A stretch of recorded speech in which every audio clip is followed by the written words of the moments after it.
Now let's cut across to the G20 venue where Canada's Prime Minister Justin Trudeau is delivering an address. Let's cut across. Bons pour l'environnement dans les pays en voie de développement. Climate action is one of the 17 United Nations Sustainable Development Goals, which also include ending poverty, achieving gender equality, and ensuring quality education, among others. Whether it was during ASEAN earlier this week or here at the G20, I continue to talk about these goals to raise awareness with other leaders. It's important to continue the work so that economic growth benefits everyone, including the most marginalized. And Canada will continue doing its part. We will help finance and grow women-led agricultural enterprises in Nigeria. We will help bolster food security in the Democratic Republic of Congo and increase incomes for women in the industry. And we will invest to promote school nutrition in Burkina Faso. This is all in support of the Sustainable Development Goals, and we'll continue this work in the months and years to come. This was a very productive week, whether it was here at the G20, in my meetings with business leaders, with the different ASEAN leaders or other partners. There is a real enthusiasm for Canada and for our engagement in the Indo-Pacific region. This is good, because our goal coming here is to create more good jobs for Canadians, make life more affordable, and foster economic growth that benefits everyone. Les gens reconnaissent que le Canada a beaucoup à offrir. On va continuer de créer des opportunités d'affaires pour nos entreprises canadiennes et on va continuer d'être une influence positive dans la région et à travers le monde. Merci beaucoup tout le monde. We will now start the question and answer period. First question goes to Annie Bergeron, CTV. Hi, Prime Minister. I'm wondering if you can say why you signed on to and agreed to a leaders' declaration that does not condemn Russia for its illegal invasion of Ukraine. If it was just up to me, the leaders' declaration MBS? would have been much stronger, particularly on Ukraine. If it was just up to other countries around the table, it would have been much weaker, particularly on Ukraine. The G20 is an extremely disparate group, and we worked very hard to get as strong language as we possibly could. Based on the language in the declaration, Ukraine is saying that there is nothing to be proud of from this summit. Do you feel like you've let down Ukraine and the summit itself? These summits are always an extraordinarily important moment to come together to deal with big global issues. And we all rolled up our sleeves on tackling the challenges of food insecurity, of energy insecurity, of disrupted supply chains, particularly caused by the war in Ukraine that Russia illegally chose to launch. This is an important time to come together and hear and put pressure on countries that do not align with our values. And in that, we will continue to do it. Global problems have global solutions, and that's why being here today was really important. Bonjour, Monsieur Trudeau. Christian Noël de Radio-Canada. En me basant sur ce que vous venez de dire, vous auriez aimé que le langage sur l'Ukraine soit plus fort. D'autres pays auraient préféré que ce soit plus faible.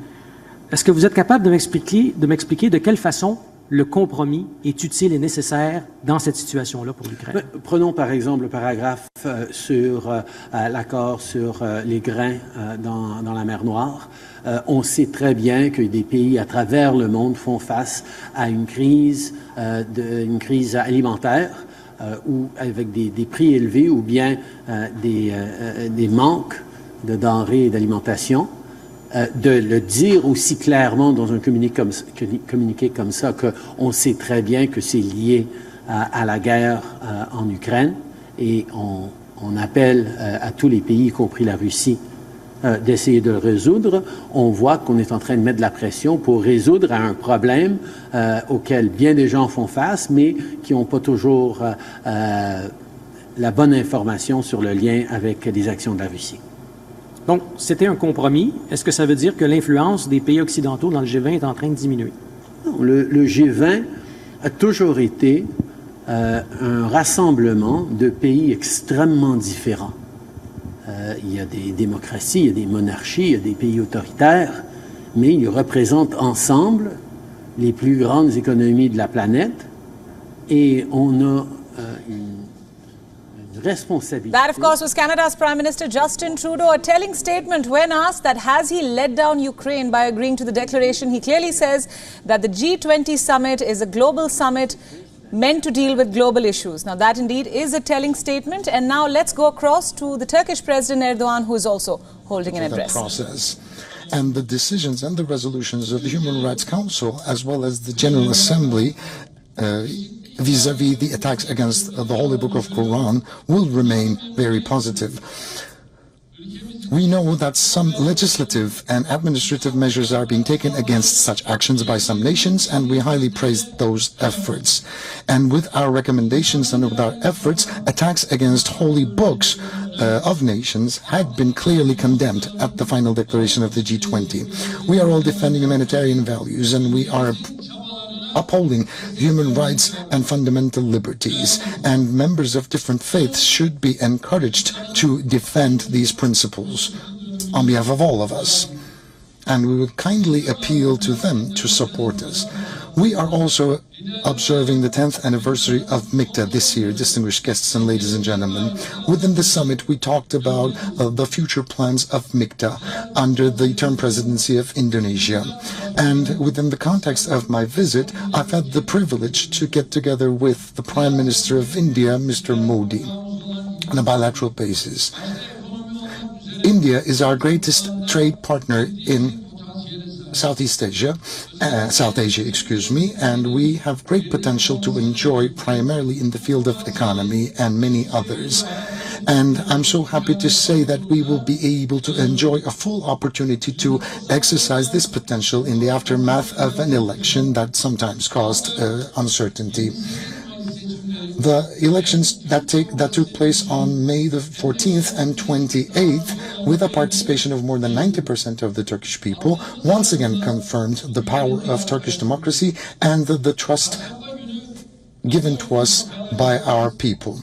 And we are always strengthening trust with every step that we take forward. The midterm program that we had officially launched last Wednesday had been highly praised both domestically and internationally. And certain statements of the World Bank is the clear demonstration of the trust that is felt towards the Turkish economy. The World Bank Group, on top of an existing $17 billion of an investment package, introduced another package of $18 billion. Thus, the scale of the investments planned for the next 3 years by the World Bank Group will exceed $35 billion. The more prejudices we clash against our country, more and more international organizations will join the World Bank Group. With our success in the field of economy, we will observe happily that the foreign direct investments to Turkey will only increase. We are trying to heal the wounds of the earthquake that shook us on February the 6th. We are never going to compromise on our Turkish-centric ideal. I believe that my visit is going to be instrumental in order to make sure that our grand aspirations will be understood and to what extent Turkey is become a significant and a very strong power. We have had the chance to talk about many things all throughout the 2 days, and within the framework of the summit, I've had the chance to get together with the Japanese Prime Minister, Mr. Fumio, the Brazilian President, Lula da Silva, Sheikh Mohammed bin Zayed of the United Arab Emirates and Abu Dhabi, Mr. Yoon Suk-yeol, the President of the Republic of South Korea, the Chancellor of Germany, Mr. Olaf Scholz, the President of Egypt, Abdel Fattah el-Sisi, the Crown Prince of Saudi Arabia, Mohammed bin Salman, and the President of the European Commission, Mr. Charles Michel, the President of the World Bank, Mr. Ajay Banga, and we have had very fruitful discussions with my colleagues. And I hope and pray that our bilateral discussions will yield the most auspicious results for the future that lasted for 2 days. I would like to thank the term presidency of G20 India once again, and I would like to wish the best of luck to Brazil, ready to assume the term presidency. I would like to salute you all with love and respect, and may you remain in health and peace. You have the word now.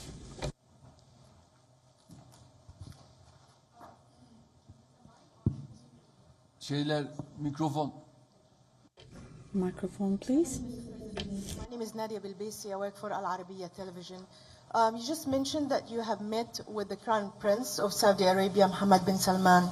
Can you give us some details on the conversation, what the talks were entailed? And also, you know that one of the major highlights of the G20 was to launch the economic corridor, which will be signed between India, United Arab Emirates, Saudi Arabia, and European Union. So the Americans describe it as an initiative that will change the Middle East. Do you agree with that? And will Turkey be part of it, considering the weight and the scale that Turkey has economically and also militarily in the region? Thank you. Now, first of all, regarding the corridor.